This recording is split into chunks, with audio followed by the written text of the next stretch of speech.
Blog Kolkata 11 থেকে সবাইকে স্বাগতম।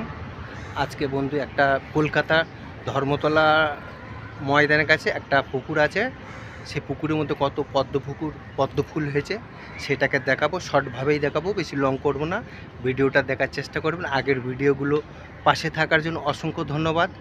আমাকে অনেক অনেক ভালোবাসা দেওয়ার জন্য অসংখ্য ধন্যবাদ আপনারা ভালো থাকুন, সুস্থ থাকুন, আমি ভগবানের কাছে প্রার্থনা করি। আর আমার ব্যাক ক্যামেরায় আমি দেখাচ্ছি, দেখুন। আর পুকুরের মধ্যে কত পদ্ম ফুল হয়ে আছে, আমার ব্যাক ক্যামেরা দেখাচ্ছি, সবাই দেখার চেষ্টা করবেন। দেখতে পাচ্ছেন বন্ধুরা, কত পদ্ম ফুল হয়ে আছে, খুব সুন্দর লাগছে দেখতে। কত গাছ হয়ে আছে, সব তুলে নিয়ে গেছে, তাও কতগুলো আছে তাও আমি দেখাচ্ছি।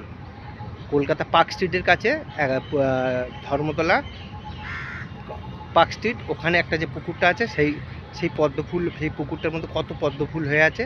সেই বন্ধুরা আমি আগের দিনকে দেখাবার কথা ছিল, অনেক ছিল, তা তুলে নিয়ে চলে গেছে, তাও কিছুটা আছে, সেটা বন্ধুরা তোমাদের সাথে আমি শেয়ার করছি। দেখো বন্ধুরা, নিশ্চয়ই দেখতে পাচ্ছ, খুব অসাধারণ লাগছে দেখতে।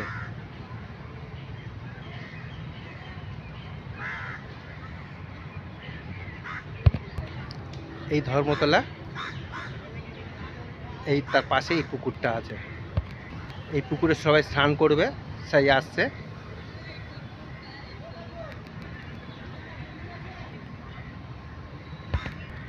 এই ঘোড়া বেঁধে আছে, ধর্মতলা পুরো ময়দানের পাশেই এটা আছে, এই পুকুরটা। ভিডিওটা আমি বেশি বড় করতে চাই না, তাও বন্ধুরা তোমাদের সাথে এই একটুখানি শেয়ার করলাম। ধর্মতলার এই ময়দানের যে পুকুরটা কত সুন্দর, পুকুরের মধ্যে সবাই স্নান করছে। যদি ভালো লাগে একটু লাইক কমেন্ট শেয়ার করবেন, পেজটি পাশে থাকার চেষ্টা করবেন, সবার পাশে থাকুন। Tata, bye bye.